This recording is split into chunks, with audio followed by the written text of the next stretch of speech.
Bonjour mes amis, je suis content de vous retrouver pour cette nouvelle leçon que je vais consacrer en fait à l'administration générale de l'État, mais plus particulièrement, et ce sera là mon focus, l'action sanitaire et sociale de l'État. Et on va essayer de comprendre comment l'État finalement exerce cette action sanitaire et sociale sur l'ensemble du territoire, ce qui va nous amener par conséquent à parler de l'État déconcentré, puisque c'est à partir de la déconcentration que l'on comprend comment l'État intervient sur les différents territoires. Alors peut-être dans un premier temps, des données générales sur l'État, sur la France en particulier, pour dire et redire, parce que c'est quand même des choses qu'il faut avoir en tête, que la France c'est environ 67 millions d'habitants, une très grande partie de ces habitants se situe dans la France métropolitaine et les autres dans la France outre-marine. Alors on doit avoir à peu de choses près presque 3 millions de personnes outre-mer, le reste étant plutôt la France métropolitaine. Ensuite la France c'est également un ensemble de communes. Si on prend le nombre de communes, le chiffre officiel c'est 36 700. Donc la commune est une collectivité territoriale qui a été créée en 1884. Ensuite, les départements. Alors les départements, il y en a 101. Ils ont été créés en 1871.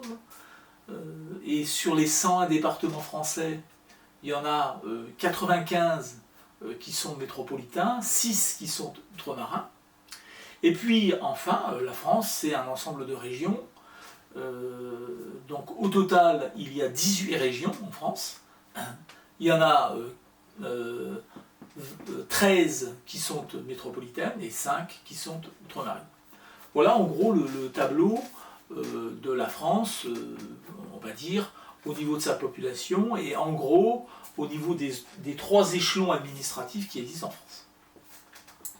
Alors nous on va insister sur non pas les communes, les départements et les régions au sens où ce sont des collectivités territoriales qui s'inscrivent dans ce que l'on appelle la décentralisation.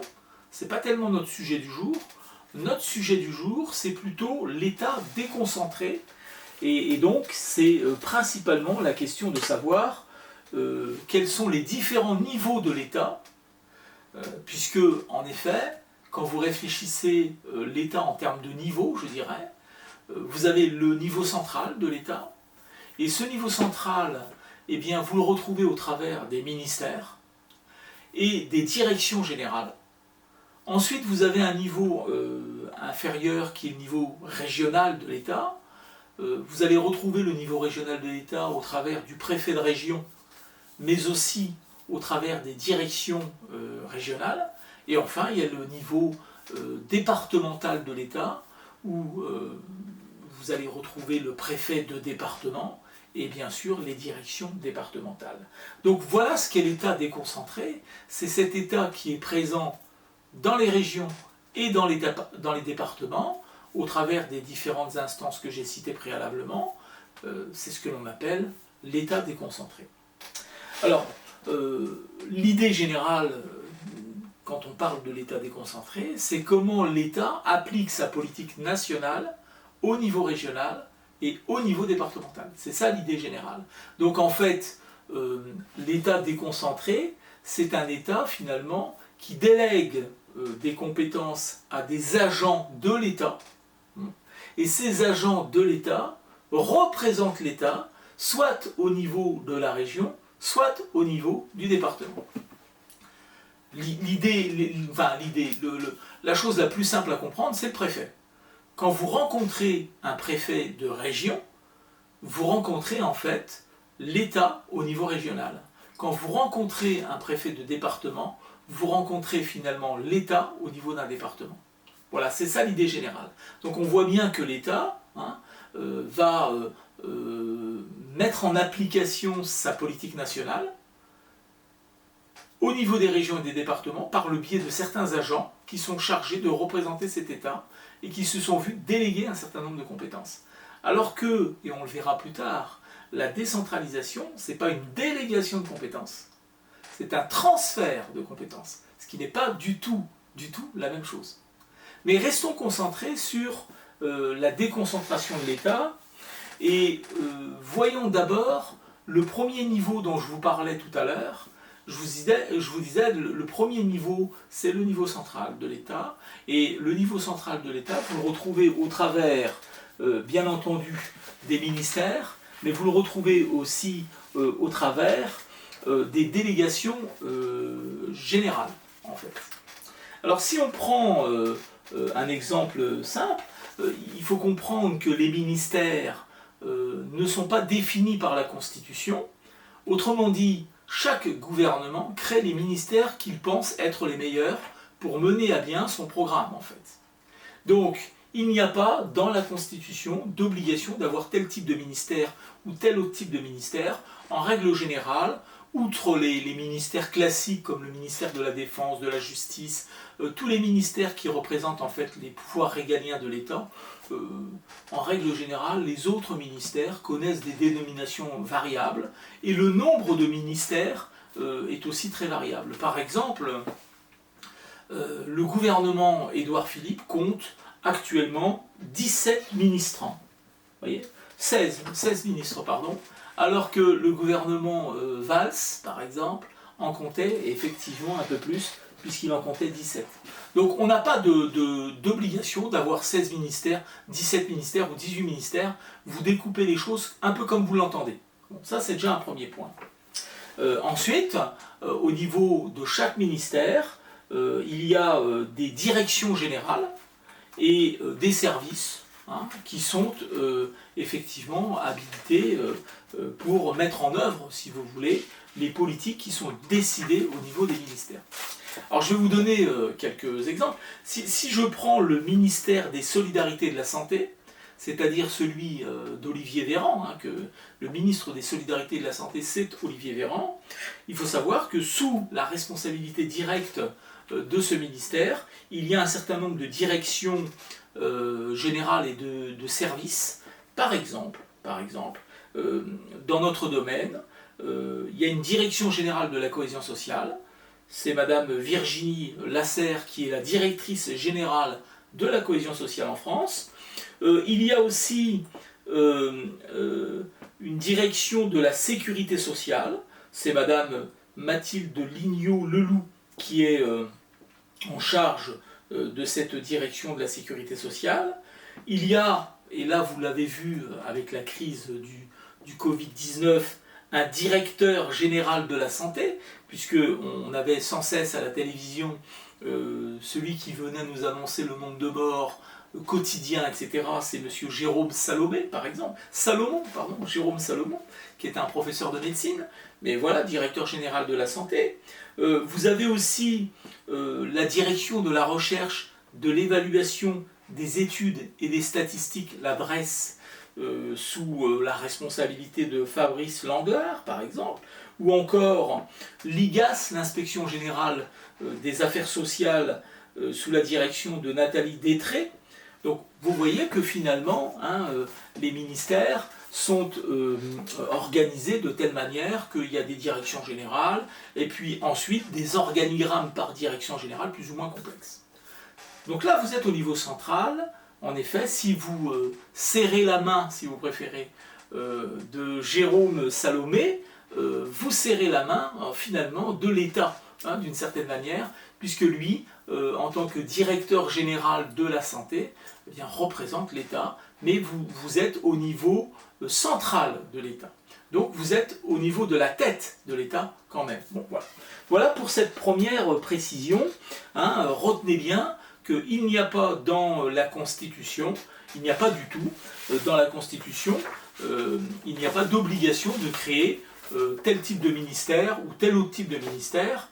Finalement, dans cette Constitution, il n'y a pas un seul article qui porte là-dessus. Donc, c'est, j'allais dire, des décisions qui sont prises au niveau des gouvernements, au niveau de la présidence, et selon ce que l'on veut faire passer comme type de message. Par exemple, avoir un ministère du Travail tout seul, ou un ministère du Travail et des Affaires sociales, ça ne veut pas dire exactement la même chose. Peut-être que si on a un ministère du Travail tout seul, ça veut dire qu'on veut donner au ministère du Travail une fonction autonome par rapport au ministère des Affaires sociales en les joignant.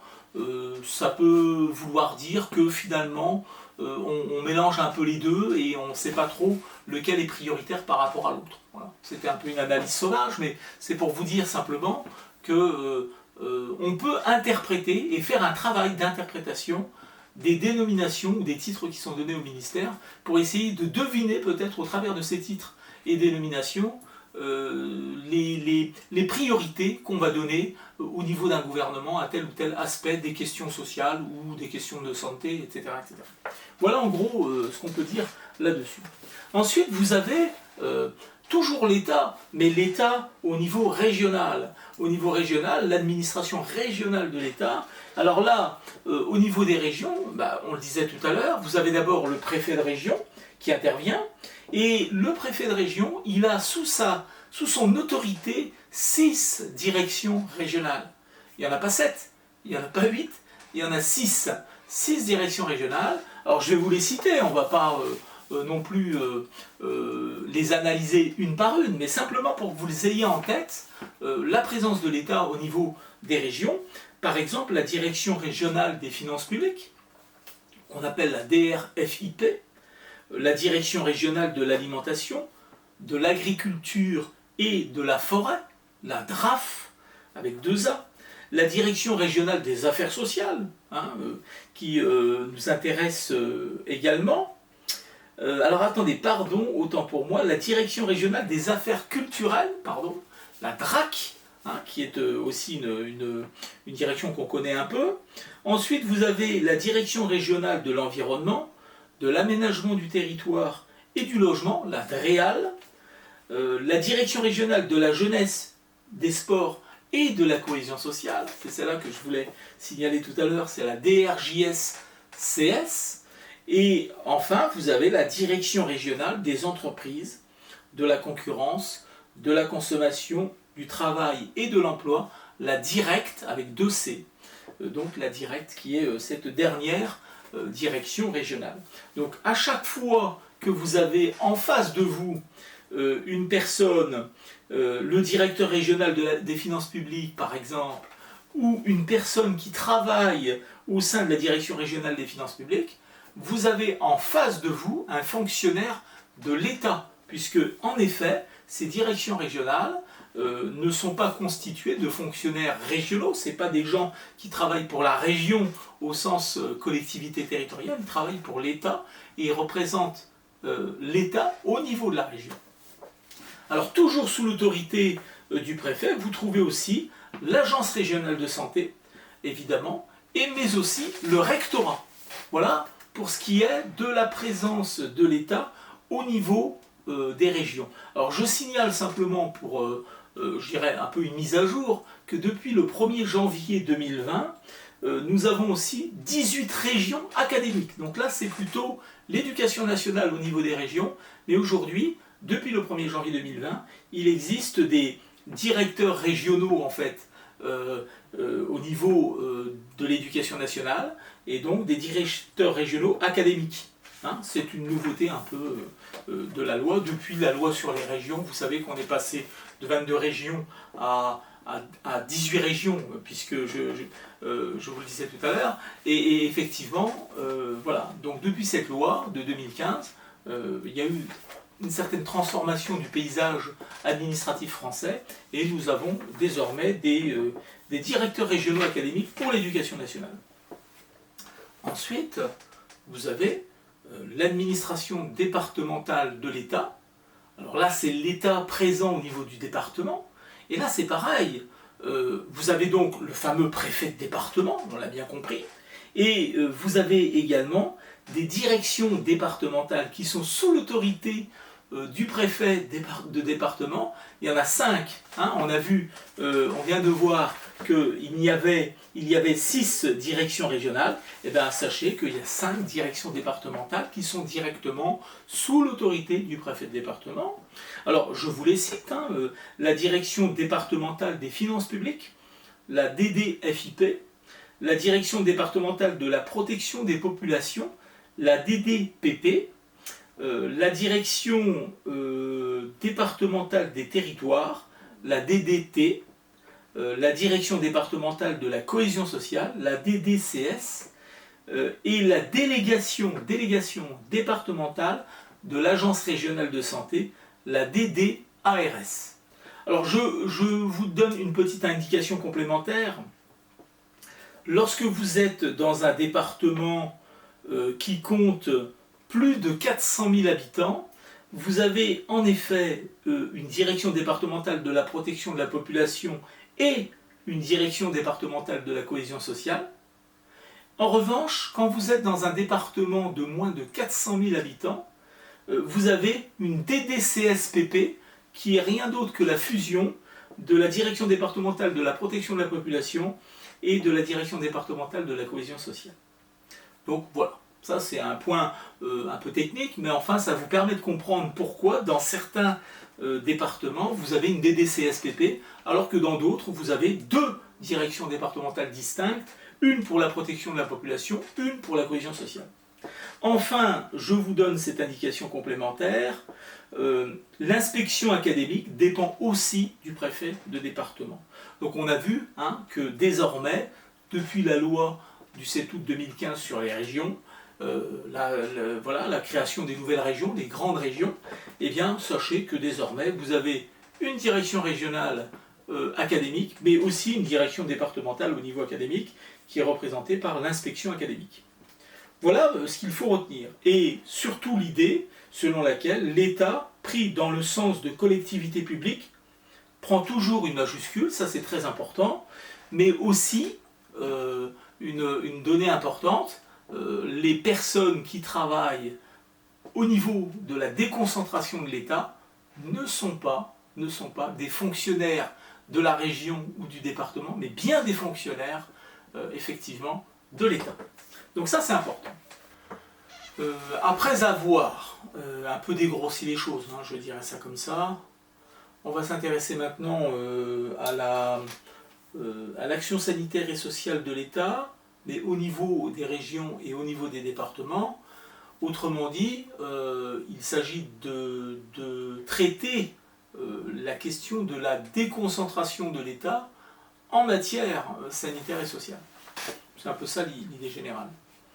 Bon, on a compris un certain nombre de choses dans la première partie sur l'échelon central. Vous avez retenu, je pense, que l'échelon central, c'est les ministères et les directions générales. J'ai donné un certain nombre d'exemples.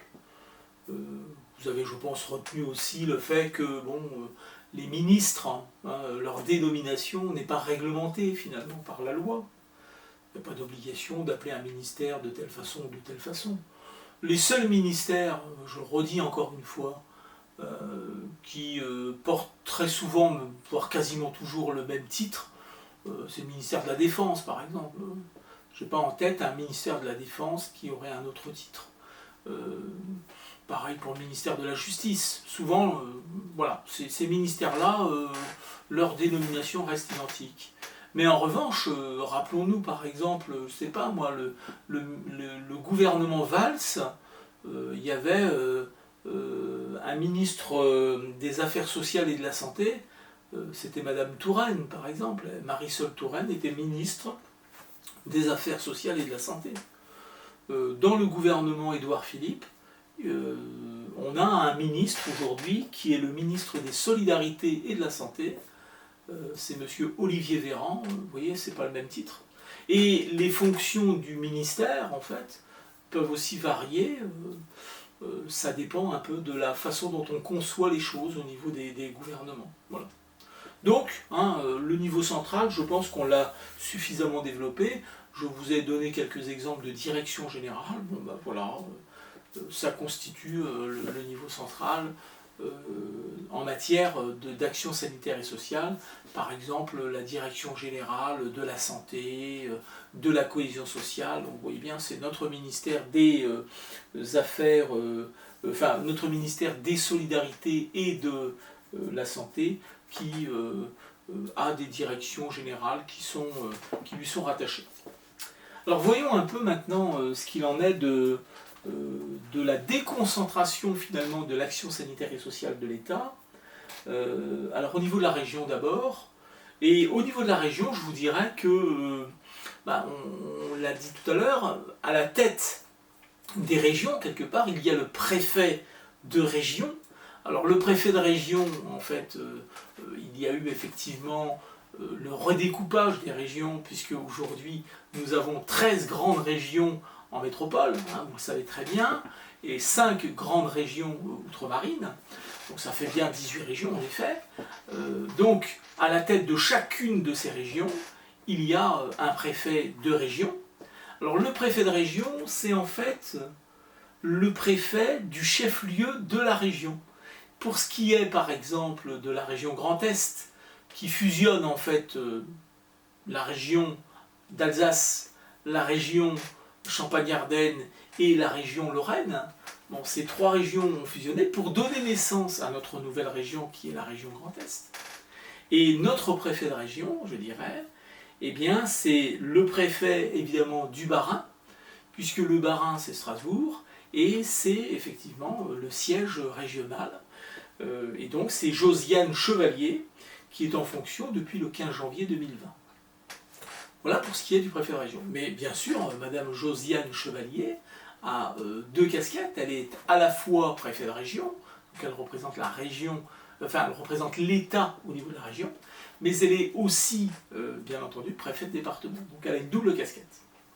Alors, le préfet de région, c'est rien d'autre que le représentant de l'État au niveau de la région, et sous la responsabilité directe du préfet de région, quand je m'intéresse évidemment à la déconcentration de l'État pour ce qui est de son action sanitaire et sociale, vous avez d'un côté la DRJSCS, la Direction régionale de la jeunesse, des sports et de la cohésion sociale, et de l'autre côté vous avez l'Agence régionale de santé. Voilà ce que c'est que la déconcentration de l'État au niveau de son action sanitaire et sociale, si vous l'analysez au niveau de l'échelon régional. Alors, je m'arrête un instant sur la DRJSCS pour vous dire finalement que la DRJSCS a été créée le 1er janvier 2010. En effet, c'était dans le cadre, si vous voulez, d'une politique globale de réforme générale des politiques publiques, la RGPP, politique générale de réforme, réforme générale des politiques publiques, la RGPP, qui avait été initiée en 2007, c'était sous la présidence de Nicolas Sarkozy à l'époque, et l'idée, c'était un peu de transformer un peu le paysage administratif en regroupant des administrations, toujours avec la même idée, moins d'administration, égale mutualisation des moyens, baisse des coûts, etc., etc. Et la DRJSCS remplace effectivement les anciennes DRAS, c'était les directions régionales des affaires sanitaires et sociales, qui n'existent plus, donc depuis le 1er janvier 2010. Elle remplace aussi les directions régionales de la jeunesse et des sports, qui pareil disparaissent, et aussi la direction régionale de l'Agence nationale de cohésion sociale et d'égalité des chances, accès, ça n'existe plus. Donc aujourd'hui, ces 3 directions régionales fusionnent et donnent naissance à la DRJSCS. Quant à l'ARS, l'Agence régionale de santé, elle est une création de la loi du 21 juillet 2009 que l'on appelle la loi HPST pour dire Hôpital, Patient, Santé, Territoire. Et donc le préfet de région, il a sous son autorité la DRJSCS d'un côté et l'ARS de l'autre côté. Donc le versant social, c'est la DRJSCS, et le versant santé et sanitaire, c'est l'ARS. Alors je vais vous donner rapidement un peu les compétences de la DRJSCS et les compétences de l'ARS pour que vous puissiez avoir un tableau un peu de l'action sanitaire et sociale de l'État au niveau régional. Alors si je prends les missions de la DRJSCS, qui sont définies par la loi, c'est pas c'est pas un hasard si vous voulez, c'est un décret plus précisément du 30 novembre 2015 qui porte le numéro 867, donc c'est le décret 2015-867 du 30 novembre 2015 qui définit de façon précise les missions de la DRJSCS. On peut dire qu'il y a trois choses distinctes. Il y a des missions dans le champ du secteur social, il y a des missions dans le champ du sport, de la jeunesse, de la vie associative et de l'éducation populaire, et il y a des missions en matière de formation, de certification des professions sociales, paramédicales et sportives. Voilà les trois champs qui sont de la compétence de la DRJSCS. Alors, je vais détailler un tout petit peu le secteur social parce que c'est le secteur qui nous intéresse au premier chef. Alors qu'est-ce que l'on trouve? On trouve d'abord tout ce qui concerne la prévention et la lutte contre les exclusions. Ça c'est une première mission. Ensuite vous trouvez la protection des personnes vulnérables, l'hébergement, le travail protégé des adultes handicapés, la politique de la ville, la prévention des discriminations et la promotion de l'égalité des chances. Voilà pour les missions en matière sociale. Ensuite, pour le reste, je ne détaille pas, mais je vous le signale à nouveau. Vous aurez des missions en matière de sport, jeunesse, vie associative et éducation populaire. Et enfin, ça peut nous intéresser aussi, tout ce qui concerne la formation et la certification des professions sociales. Donc là, c'est important parce qu'il y a, je crois, 13 diplômes d'État en travail social et forcément donc sous la responsabilité d'une certaine manière de la DRJSCS, mais pas seulement les formations sociales, les professions paramédicales et sportives. Donc les diplômes du social, du paramédical et du sport, c'est la DRJSCS. Voilà pour la fiche un peu qui définit les missions de la DRJSCS. Voyons un peu ce qui se passe du côté de l'Agence régionale de santé. Alors, trois secteurs à distinguer. La santé publique, première chose. La régulation du secteur sanitaire et médico-social, deuxième chose. Et enfin, troisième chose, la formation et la certification des professions de santé.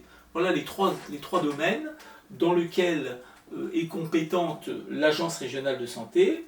Alors, en matière de santé publique, organisation de la veille et de la sécurité sanitaire, c'est de sa compétence.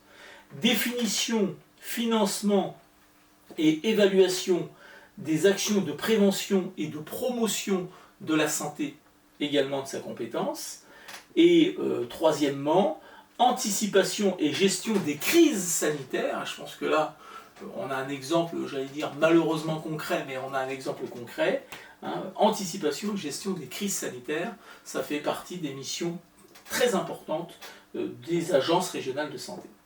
Ensuite, vous avez des missions dans le cadre de la régulation du secteur sanitaire et médico-social. Alors, autorisation de création, financement, contrôle et évaluation du fonctionnement des établissements et services de santé, hôpitaux et médecine ambulatoire, et médico-sociaux, établissements et services pour personnes âgées et handicapées. Alors là, bien sûr, ça nous intéresse au premier chef. Par exemple, si vous travaillez dans un IME, Institut médico-éducatif, eh bien forcément, vous avez une relation directe avec l'Agence régionale de santé qui constitue en fait finalement votre tutelle, d'une certaine manière. Et enfin, formation et certification des professions de santé. Voilà ce que vous avez au niveau de la région. Ce qu'il faut surtout retenir, c'est le préfet de région qui représente l'État au niveau de la région, sous son autorité la DRJSCS avec les missions que je viens de décrire, et puis sous sa responsabilité également l'Agence régionale de santé, dont je viens de décrire également les missions. Voilà ce qu'on peut dire par rapport à ça.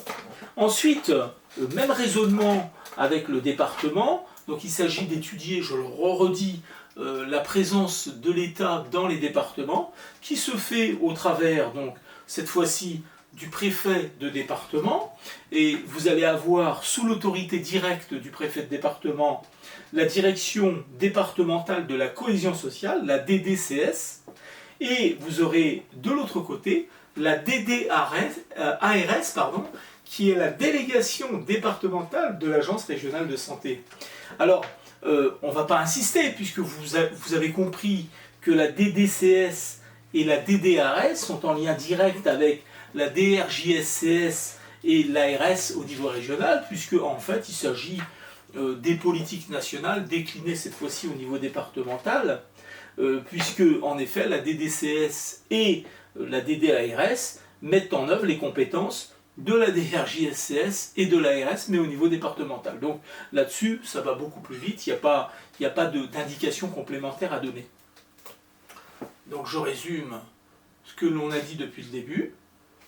3 échelons, lorsque l'on parle de l'organisation de l'action sanitaire et sociale de l'État, il y a un échelon national, d'accord, c'est ce qu'on appelle le niveau central, les ministères, pour ce qui nous concerne, le ministère des Solidarités de la Santé, et les directions générales qui vont avec, notamment la direction générale par exemple de la cohésion sociale, la direction générale de la santé, la direction générale de l'offre de soins, etc., etc.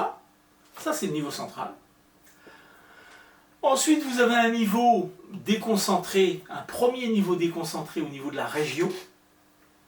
À la tête de ce niveau déconcentré, le préfet de région, sous sa responsabilité directe, la DRJSCS, la Direction Générale de la Jeunesse, des Sports et de la Cohésion Sociale, et l'Agence Régionale de Santé. Et ensuite, vous avez une déclinaison identique, mais cette fois-ci au niveau départemental, avec d'un côté le préfet de département, évidemment, et puis sous sa responsabilité directe, la DDCS, Direction départementale de la Cohésion Sociale, et puis de l'autre côté, la DDARS, Délégation départementale de l'Agence Régionale de Santé, qui finalement sont là pour décliner les politiques de l'échelon régional, qui lui-même décline les politiques de l'échelon central.